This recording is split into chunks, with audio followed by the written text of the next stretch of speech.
Good evening, everyone. Firefighters are watching tonight for possible flare-ups in a downtown Madison apartment building. Our team coverage of the fire near the Capitol Square includes News 3's David Douglas and how businesses are doing there. But first, let's check in with Jessica Arp, who has been on the scene all day, and tonight she has reaction from residents and fire crews. Jess? Well, this is a view you don't see often of fire, but this was the biggest trouble spot of the day. Take a look at this. Firefighters worked for 8 hours to put out fire in the attic and roof of this building. As you can see, they are still working on putting out flare-ups and hot spots on the roof here. And you can see there is not much left. The roof has collapsed here. Thankfully, everyone in the building got out safely and is now trying to figure out what's next. It was an early morning wake-up call on Webster Street. It was a little after 5 and I woke up to a smoke alarm, and I actually thought it was my alarm clock going off. As a fire at the foot of the Capitol quickly ended up to be more than Shayla Dvorak expected when she ran out of her apartment.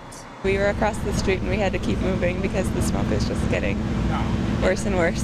The smoke engulfed downtown for much of the morning, closing down streets and evacuating nearby buildings as firefighters battled for hours to put out the blaze. What we've got right now is a real stubborn fire in an attic space and the roof itself. Much of the roof is gone. However, it's all burning, and the fire's been underway now for several hours, and so what we're looking at is a structurally unsound building. The view was heartbreaking for one of the partners in the underground kitchen. Opening your first restaurant is the hardest thing ever, and so like the amount of hours that just went into that place, personally, there's spaces in that restaurant that I've spent more time in than anywhere else in my entire life, The popular restaurant has been open only 8 months, but has high hopes they can return to the space they extensively renovated after Cafe Momar. My hope would be that we could be in that space because we put such a labor of love into it, and like the amount of time and thought process that went into renovating that space was pretty huge for us. So we were really committed to that space. If that doesn't happen, it is our plan to have a restaurant downtown.